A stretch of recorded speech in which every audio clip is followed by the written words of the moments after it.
हो नमस्कार, श्री स्वामी समर्थ मित्रांनो, welcome to mini vlog with अनु।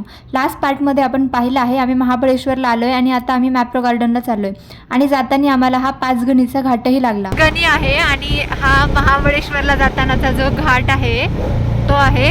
पाहू शकता किती खोल दऱ्या आहेत आणि इथे खूप शार्प वळणे आहेत। एक घाट संपला की नाही की लगेच आम्हाला हा ताय घाट पण लागला। त्यानंतर आम्ही थेट पोहोचलो ते मॅप्रो गार्डनमध्ये। आज फायनली आपण आपल्या फर्स्ट डेस्टिनेशन पॉईंटवर पोहोचलेलो आहोत आणि आपण जेवढं या मॅप्रो गार्डनबद्दल ऐकलं आहे तेवढं खरंच हे सुंदर आहे का गार्डन, तर बघूया। आज जातोच नाही की आम्हाला हे असले आरशे दिसले की काय मग चला फोटो काढूया।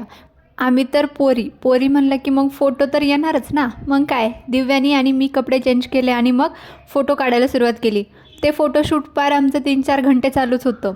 नंतर मग आम्ही इथे मॅप्रो गार्डनमध्ये फेमस चॉकलेट, चिप्स, ज्यूसेस आणि बरंच काय काय होतं ते पाहायला गेलो।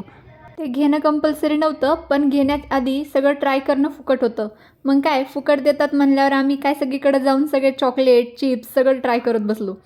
घ्यायला आपल्याला एवढं बजेट नव्हतं, पण खरंच हे भारी होतं। इथलं काय बाय सगळं खाऊन मग नंतर आम्ही पुढे गेलो। इथं मग आम्हाला शेवटी जाताना हे लहान लेकरांचे गेम दिसले। मला पण खेळायची खरं तर लई इच्छा झाली होती, पण काय करणार, ते लहानच लेकरांचं होतं, त्यामुळे मग आपण काही करूही शकत नव्हतो। शेवटी जाताना या स्ट्रॉबेरीमधून एक फोटो काढला मस्तपैकी आणि पुढे निघालो। पुढे आता आपण प्रतापगडला जाणार आहोत आणि प्रतापगडवर गेल्यावर आमच्याबरोबर काय घडलं हे पाहण्यासाठी पार्ट 3 नक्की बघा। तोपर्यंत स्टे ट्यून्ड।